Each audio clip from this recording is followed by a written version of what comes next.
Hello and welcome to the Alpha Trials podcast. If you're a tech manager, you'll find plenty of useful insights and practical tips to help you navigate your new role with confidence.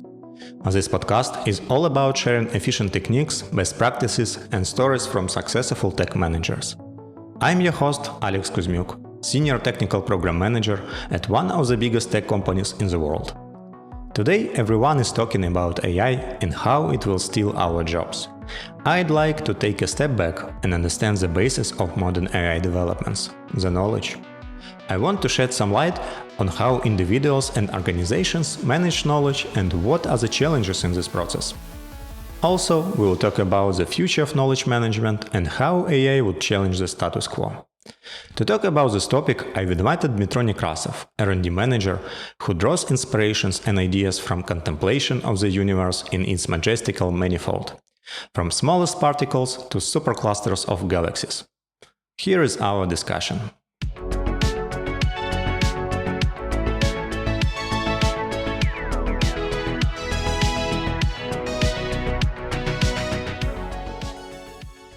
Hello, Dmytro. I'm so excited to have you today. Thank you for joining. Hello, Alex. Glad to join you as well. So today we will talk about knowledge. How do you think why knowledge is important and what is so special about knowledge management? Well, that's extremely broad question. And probably the answer is that knowledge is like cornerstone of life. And not only like human life or humankind, but rather all living being in the whole universe. Yeah, that's probably a bold spoiler to our discussion. Let's probably try to uncover this mystery bit by bit. Okay, so can you tell us what was the first knowledge in the history, or what was the first knowledge on the planet Earth? Well, let's define what knowledge is. So basically, we need to understand. So there should be a subject that perceive something in some way, and when we're talking about the subject, we might think about at least animal or mammal or bacteria. But what if we can consider a gene like a minimum viable entity to have knowledge and to use it to its own favor? Okay, so gene was the transport which allowed knowledge to be transferred from one entity to next entity. That's what if we consider genes as subject with even their own, not will, but the purpose. What if we, as like human beings or just living beings, we are just a transport for genes, and genes is just a transport for knowledge? What if what we see around us, built by humans, right? By applying their knowledge. And the human being itself is also the expression. Basically, it's like emergent feature of knowledge. So we not only possess knowledge, but we are knowledge that are sufficient enough to live and to survive in this particular area on the planet Earth. So basically, knowledge manifests itself in us. In what way? So consider, in order to live, we need to consume food via metabolism. We extract energy, we transform it in many forms. And the idea is, to do that, we need some basic instructions. Our body needs to know, to have knowledge, how to do that in the most proper way. And for living beings, to evolve from cyanobacteria to us, to humans, it required a lot of knowledge gained, lost, and proved to be wrong, and proved to be right. Because what is important, knowledge creation, knowledge transfer, that it should be relevant. It should be relevant to this particular circumstances. Consider the evolution process. So we have like bacteria. The bacteria that start to collect more knowledge about the, let's say, temperature or lighting, or whether the water is salt or not. They manage to survive and to prosper. So the more knowledge and the more accurate knowledge they absorb, the more successful, like in general, they were. Okay, so basically you're saying that we as a human, we are ultimate machine to transfer the knowledge. At this current moment, yes, but we have a competitor now. What are you talking about? So, like competitors, we can consider at least like two major class of subjects. One of them is like artificial intelligence. Currently, like AI was just a buzzword. There was a joke. What is the difference between machine learning and AI? And the answer was like, if it's written in Python, it's machine learning. If it's written on the presentation slides, it's AI. Yeah, it was a joke. It was funny. But now AI is becoming more and more real. AI is just one instrument, tool that could help humanity to transfer and to process more knowledge and probably derive knowledge and probably explain something to us that is not that easily understandable by our human brains, right? Some concept we don't even have words yet. Okay, and how we evolved as human beings that we process knowledge in this way? Because like the knowledge was embedded in our evolution and in our in the process of survival, right? If you know that it's dangerous to go outside your cave, or other case, it's just a time to go outside your cave to gather like some fruits or whatever else. If you know that, and if you can utilize knowledge properly, you and your family will survive. Otherwise, you will not. And like the first knowledge in human history, probably it's it's what parents told their kids about the dangers of the outer world, out of their cave. Probably it was not in words. It could be signs, symbols, whatever else, or just like some scarifying roaring, trying to reproduce the roar of like wild animals outside. So the kids understand it's dangerous, or not. It's not dangerous now, so they can go outside and play. Your kids, they contain some knowledge about you, some innate, immanent knowledge about how to process information, right? Because our brains, they are heavily dependent on the like genome we received from our ancestors. Speaking about the knowledge transfer, why we are so efficient? Again, we survive because of that. If we depend on this knowledge and knowledge transfer in order to survive, we become increasingly well in that. Thank you. And when humans started to use knowledge for innovations, when humans understand that we can use this to create something principally new? I believe it first happens like in prehistorical days. It's really hard to pinpoint a particular time. We can consider like how to get fire, not just from the lightning, but in the cave. How to do that?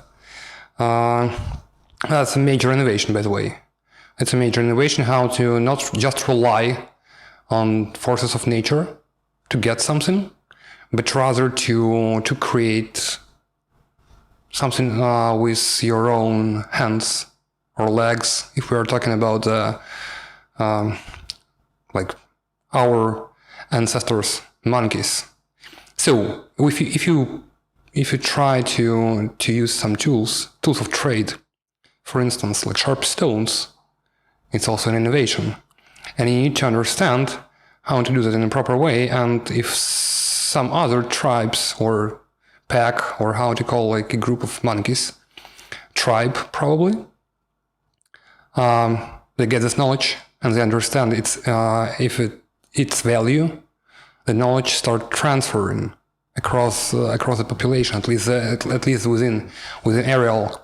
So it's basically that was the first innovation, when we start using like some tools and starting to not just rely on forces of nature in terms of like making fire. And why other creatures, other animals don't do this? A simple question, a simple answer. Because they don't need to. Why? Why? Because, like, let's say, elephant, a dolphin, or whale, apparently they have intelligence, right? But they don't rely on tools and on innovation for their everyday life and for their survival. They just don't need it. The problem was that a human being is so like subtle and so weak that in order to live and to prosper, proto-humans, let's say, they just had to do that. Humans are social creatures. Is this somehow enforces knowledge gathering, transferring? Yeah, I believe so. Because and imagine the life in like prehistorical years. You cannot rely on just yourself in creating and maintaining in your life and of course your knowledge. Definitely, if you need to prove something, not everyone can be like as strong as, I don't know, prehistoric Arnold Schwarzenegger. Someone is weak, but you need to prove that you are something. You deserve your portion of mammoths, let's say. And what do? You start doing what you can with your physical ability, and probably you're gonna develop your mind. Like elder people in tribes, they survive not only because they took care about like young generation, but they were like a valuable source of knowledge. What happened 20 years ago when some large piece of ice just crossed the road occasionally, and there was no way out of the valley? They remember that and they can tell that story and probably save the whole tribe from extinction. Yeah. So socialization is a key, definitely, to build the knowledge and to discuss it. Basically, when you discuss, because knowledge should be validated somehow. If you just create the knowledge on your own, the only way to validate it is just to go out and try. Okay, so basically ancient tribes, they started to collect knowledge, transfer knowledge, so they literally started building some knowledge management system. Basically, yes. Yeah, so books probably was the first attempt to improve this or system, make some system of it. Well, I would not say it about books. I would say about like some clay, blocks with some signs engraved on them. And before that, remember the drawings on the walls of caves. Yeah, it was probably the first more or less historical attempt to transfer knowledge not verbally, but rather using some other means. So it's another media. It's not about I'm talking that to you. Now you know you have this knowledge, and you can transfer it only verbally. So it was like first social media? It was like first social media, I would say. Yeah. And let's jump into nowadays. How now we manage knowledge in an organizations? I believe that in organization we are pretty the same, like prehistorical creatures, because you remember what is tribal knowledge. Now it has negative connotation, but it is what it is. So within the organization, we tend to create and to keep this tribal knowledge because it increases our power, or power of the organization or the group within the organization. However, there are like other means how to conceal, how to hide knowledge. The question is like too simple access and too many information available. So currently in most of the organization, we have plenty of information, plenty of like raw data, plenty of information that we can derive from this data, and a lot of like knowledge. So bottom line, we treat knowledge in the organization in a pretty inefficient or suboptimal way. I'm not talking like probably there might be organization, probably like of a smaller scale, not play these political games of withholding some knowledge in order to gain power. And here is where AI can really help. If it is trained and fine-tuned on the whole pool of knowledge available within the organization,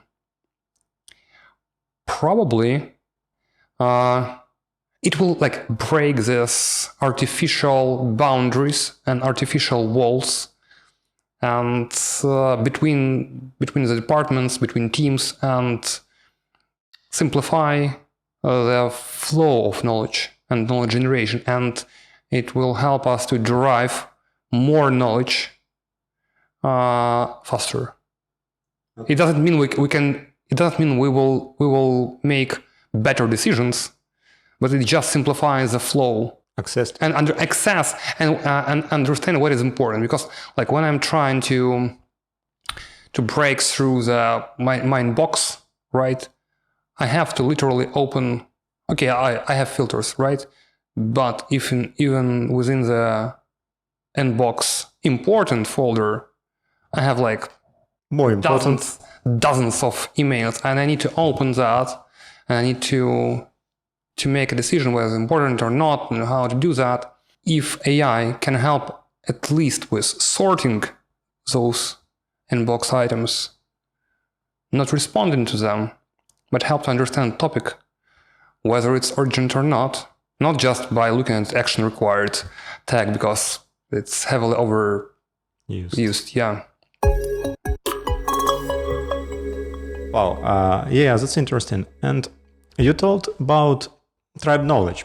If I understand correctly, this like a superpower, and at the same time it brings a lot of risks because this tribe knowledge probably not well documented in some cases. Tribal knowledge, it's basically a weakness, right? It's a power, but like the coin has two sides. Definitely yes. What should we do with this? How can we overcome this?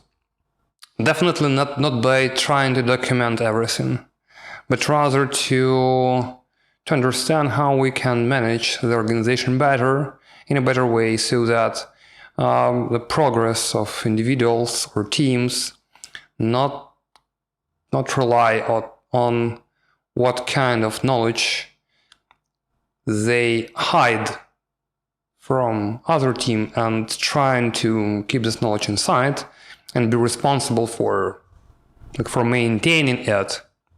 It's about like organizational structure. It's about how we evaluate performance. It's about how we measure value. Is it valuable or not? That's a good question. You can perform like pack of demons, right? But is it valuable?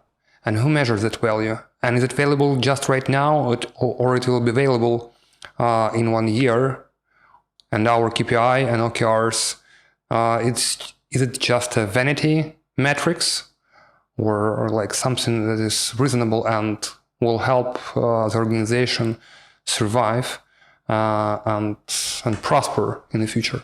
But that's a completely different topic. We can cover it like next time. Okay, and also you mentioned that like organizations accumulate a lot of knowledge, a lot of documents, a lot of probably data. I don't know. What is the delta here, difference between data and knowledge, and how data became the knowledge? Well, data first should become an information. So if the data is relevant to the moment, to the time, you can make a use of it. It brings value. We can consider it as information. Information, of course, it can be true or false. Speaking about knowledge means that information is like justifiable, right? So basically you know what you are talking about. Like it should be true in a given conditions, and you must believe in that. That's what makes information like a kind of knowledge. To information became a knowledge. Is this process relies on human being? Is it involves someone to process this information so it becomes knowledge? Wow, that's a great question, and so the answer, my answer is no. It's probably not justifiable, but I believe in that. So not all criteria are met.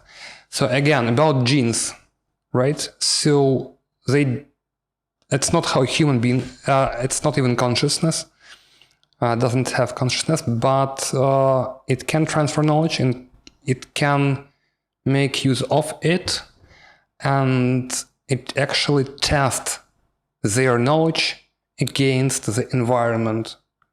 For instance, your metabolism. In order it to be like successful, it should have a knowledge about the environment and what is available in this environment. What is it like temperature you should expect? What is the availability of food around you? What is a typical, what do you eat? Do you have a means of like cooking the food? Because right now human is not like a monkey anymore, so we can't just eat raw meat, let's say. Well, we can. We can, yeah, like carpaccio. Yeah, I mean, but we are not We adopted to processed food. We're basically, so we evolved to consume processed food, at least cooked, thermal processing, because it unleashes much more energy than raw meat. Evolution somehow realizes, I'm not saying it like it's consciousness, but it realized by trials, a lot of trials and errors, and over a very long period of time, evolution come up with this blueprint, like Homo sapiens. Okay, so basically you're saying that we don't need humans to make knowledge from the data. Can computers replace us in this process? Well, the short answer is yes, but let's make a step back. There are cases where, like, to produce and transfer knowledge, any sapient being is not required. And like gene transfer is what I mean.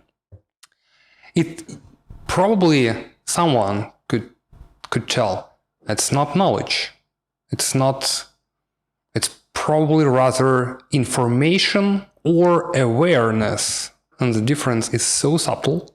So I can make this assumption that there are cases that knowledge can be transferred even without any sapient being. Do we need validation process for creation of the knowledge? What do you mean by validation? If it's true at this very particular moment, or it... But it's true for someone. Definitely. So let's imagine that artificial intelligence will create new knowledge. How? It is already doing that. But how we will validate this knowledge? How we will distinguish like fake knowledge from true knowledge? Well, remember those hallucinations of GPT-3 and 4, where like some weird facts appear out of a blue sky? Hallucination, like some... Why? Because like it... Why? No validation. No validation. Validation puts limits, boundaries. So validation, speaking about validation, we definitely should do that in terms of when human create like some not true knowledge. It's not that easy to check that, but we still have sources, we still have witnesses, we still have a way to compare this knowledge with what is the consensus around this idea. And even if some AI system, probably super AI, super artificial general intelligence, can create a web of lies and try to cover the whole humanity, whole mankind. With that, humanity as a whole, or like some individuals, will find a way how to counteract this potential threat. I'm not saying it's gonna happen. I'm not saying but it's a risk, right? So, what is your mitigation?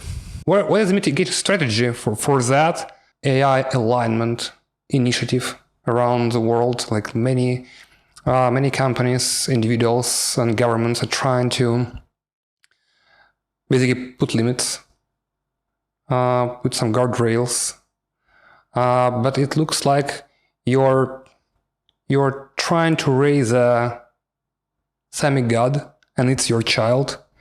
You don't want to kill it, at least now, but it's definitely capable of killing you and probably the whole universe. Okay. And let's return to artificial knowledge.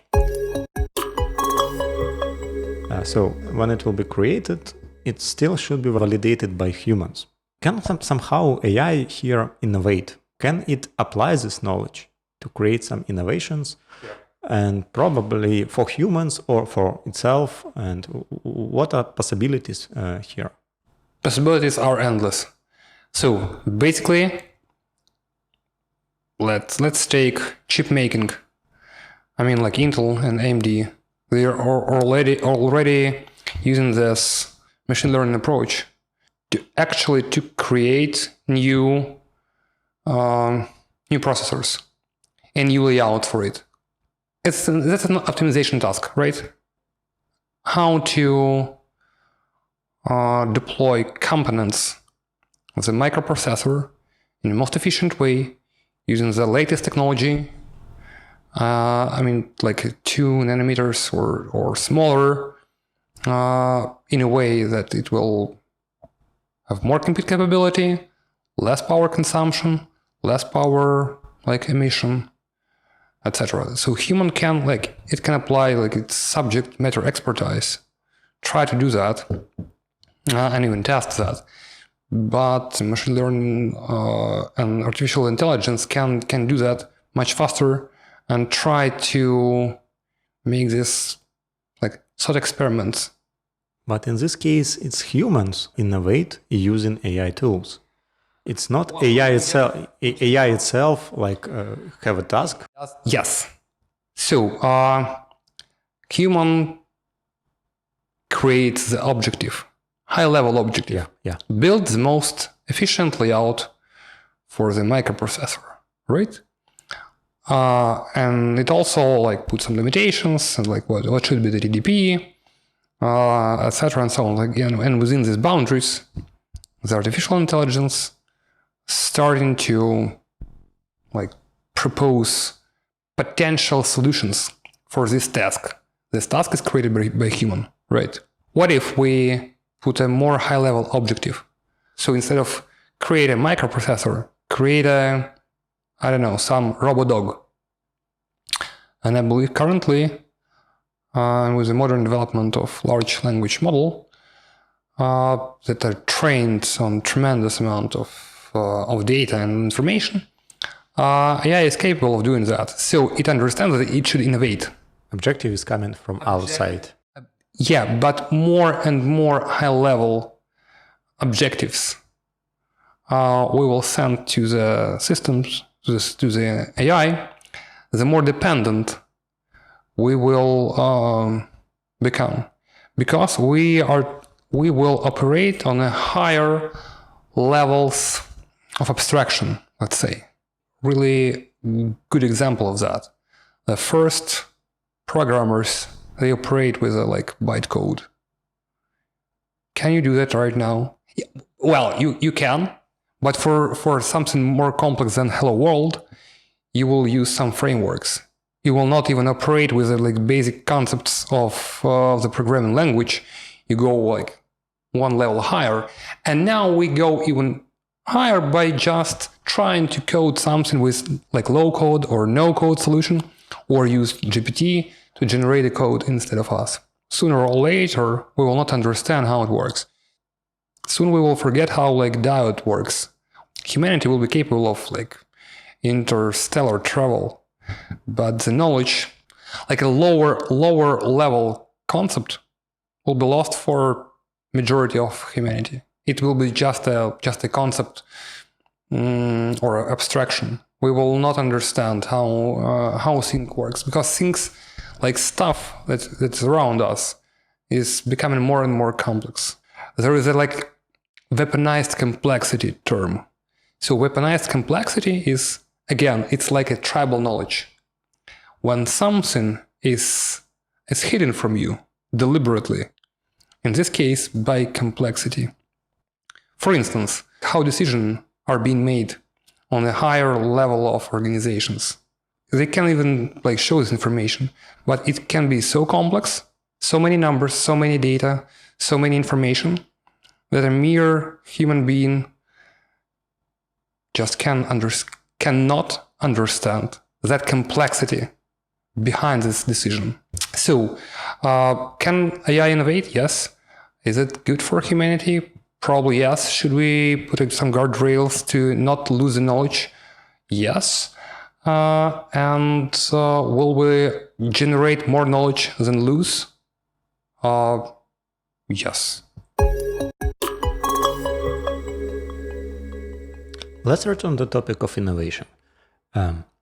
How we innovate actually, and what is the role of human in this process? Let's think about some company which produce consumer electronics.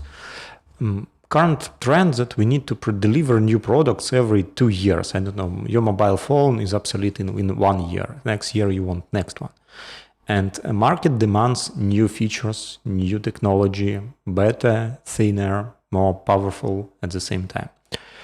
And what is the role of human in this process of innovation, and where AI can support us? Well, I would distinguish between invention and innovation. So basically what innovation is, how I understand it, is an implementation of inventions, right? So you invent light bulb, but to make it an innovation, you should convince people that it's safe to use. You start producing it in large batches. You build power plants.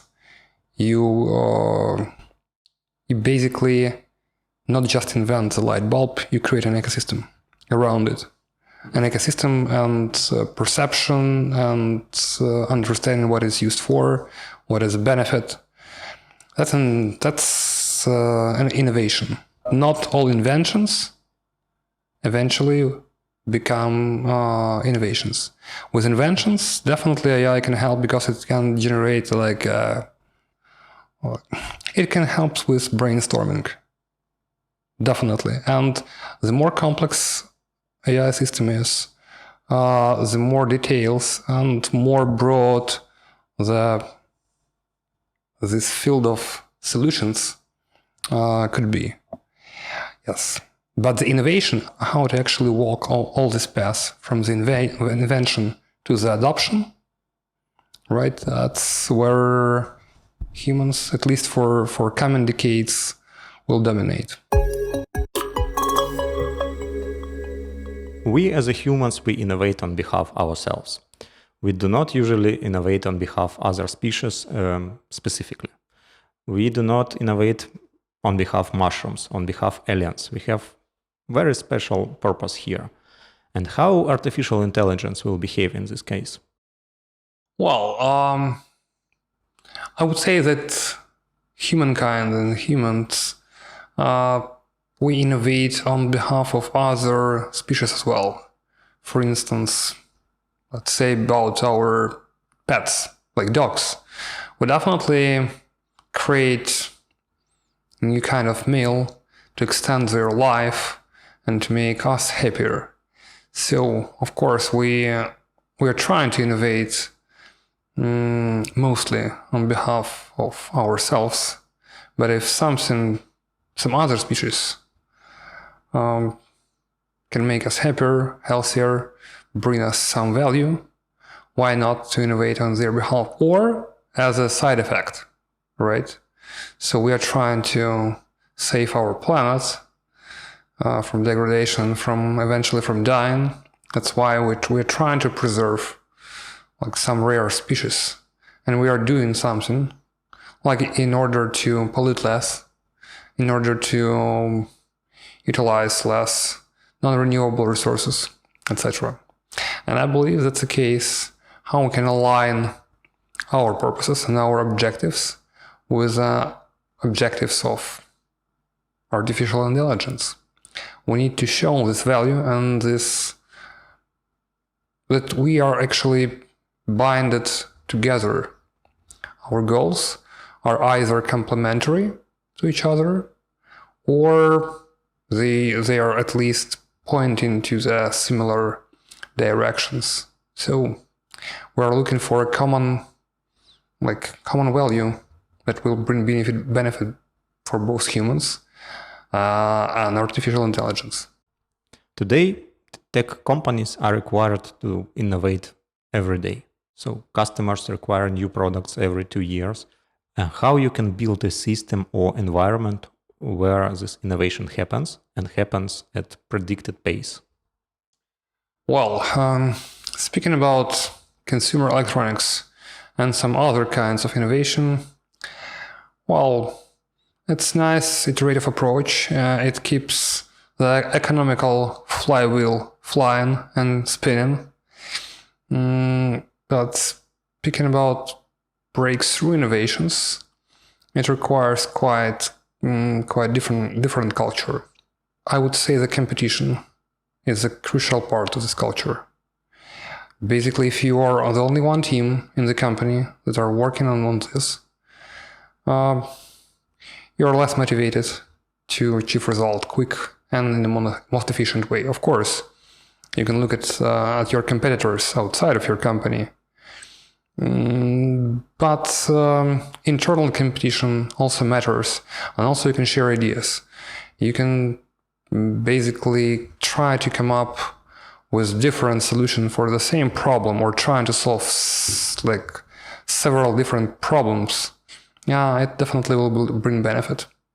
And is this competition, isn't it a waste of resource of company? Our resources are limited.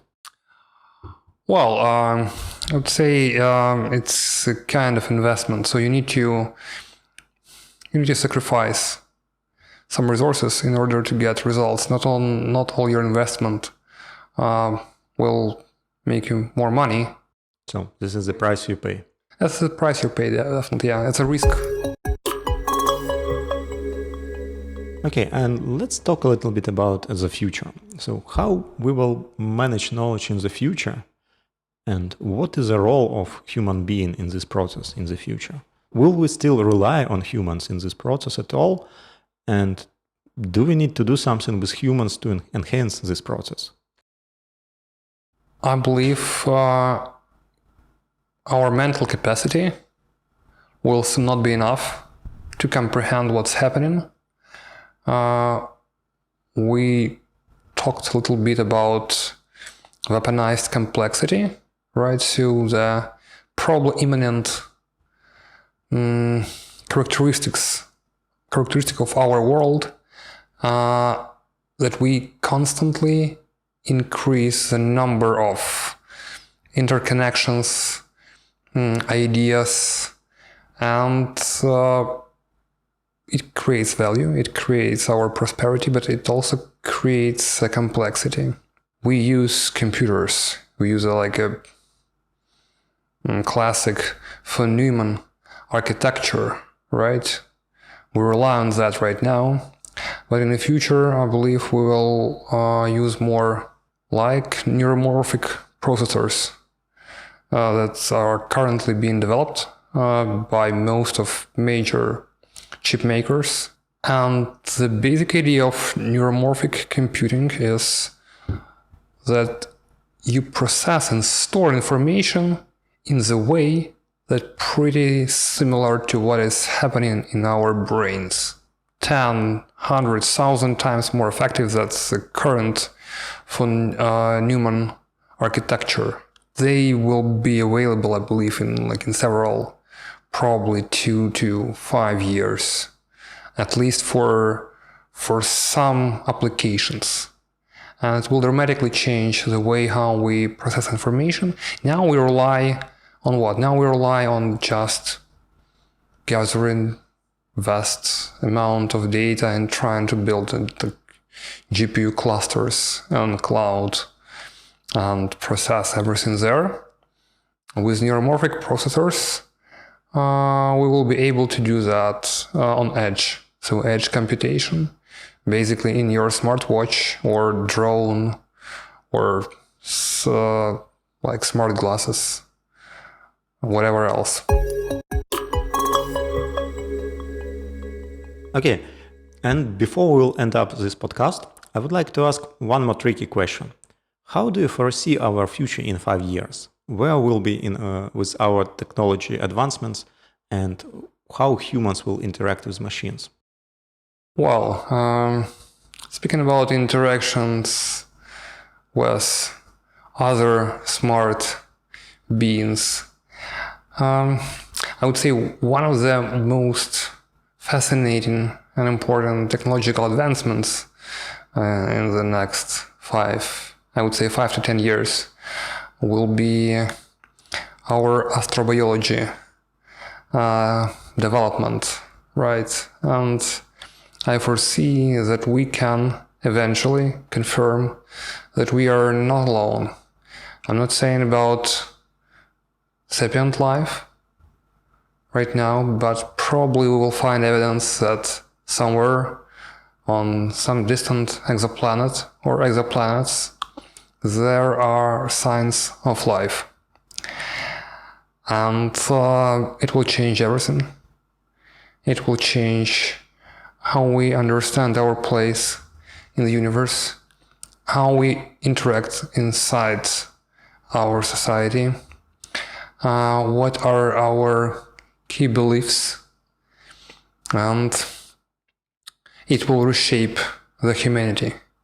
Even this basic idea that we are not alone, that it's confirmed by scientific methods, and if we will see some proofs that we cannot doubt that we are not alone, that this will be the greatest change in human history. Even more dramatic than,